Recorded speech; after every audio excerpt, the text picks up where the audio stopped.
Diyos. Hello, welcome back ulit sa ating YouTube channel. Ngayon, nandito tayo sa may White House kung tawagin dito sa may Rancho Verde dito. At dito pinuntahan natin yung daycare sa loob mismo ng pabahay. Ito na yung daycare, oh. At yun yung school. Kikita nyo yun? Wait lang. Nasa na ba siya? Basta yan. Ayan lang yan dyan sa lugar na yan. Ipat natin para mas makita niyo. Ayan, oh. Yung school, oh. Yung dalawang bubong na yan. Yung school. At ito yung sa White House kung tawagin. Tapos ito naman yung daycare niya. So dito yan mismo sa pabahay. So dalawang bahay yung ginawang daycare. At ito yung lugar. Ayan.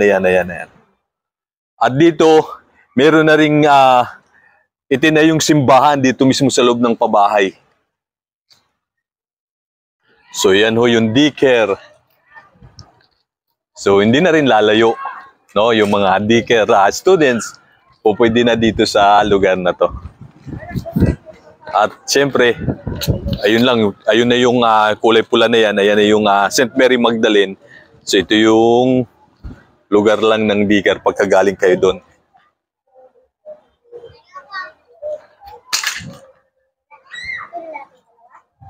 So yeah, may open land pa dito, space, no? Ang laki pa nito, oh. Hindi natin alam kung ano yung gagawin dyan, oh.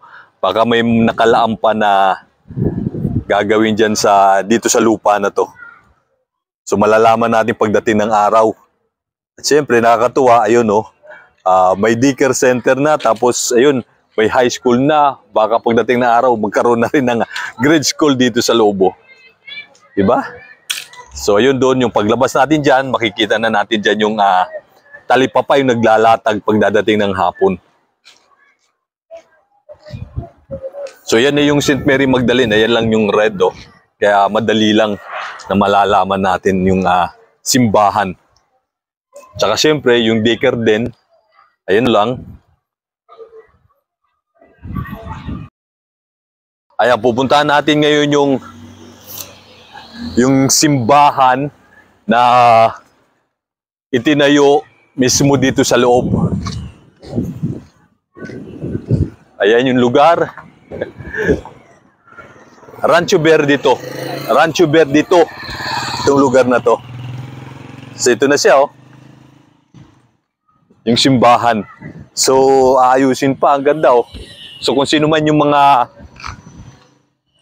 tawag dito, Katoliko, hindi na kailangan pumunta pa ng bayan para magsimba. Dito mismo sa loob ng pabahay, makikita na natin itong simbahan. Bagong tayo lang to.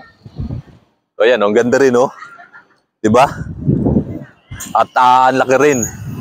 Tingnan nyo, oh. Ito yun yung mga magandang hapon po. So, ayun, oh. Wala pa nga lang mga upuan sa gilid siguro. Meron na ba tayo mga upuan? Ay, mukhang lalagyan din ng tawag dito, mga electric fan. So ito yung ayos din, no? Saka lakas ng hangin. Galing dito sa pinto, presko, papunta. At syempre, may altar na rin. So may mga santo. So ang ganda ng pagkakagawa din ng simbahan. So ayan, hello. At yan, no? So hindi na kailangan pang pumunta sa bayan, no? Lumayo yung mga nakatira dito sa pabahay kasi dito na lang pwede na tayo magsimba. Pagkaaraw ng linggo, kung ano mang mga occasion,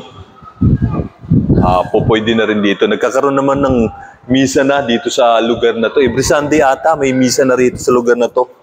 So, ongoing pa nga lang din yung mag-aayos. Kikita nyo, wala pang yung ibang bintana.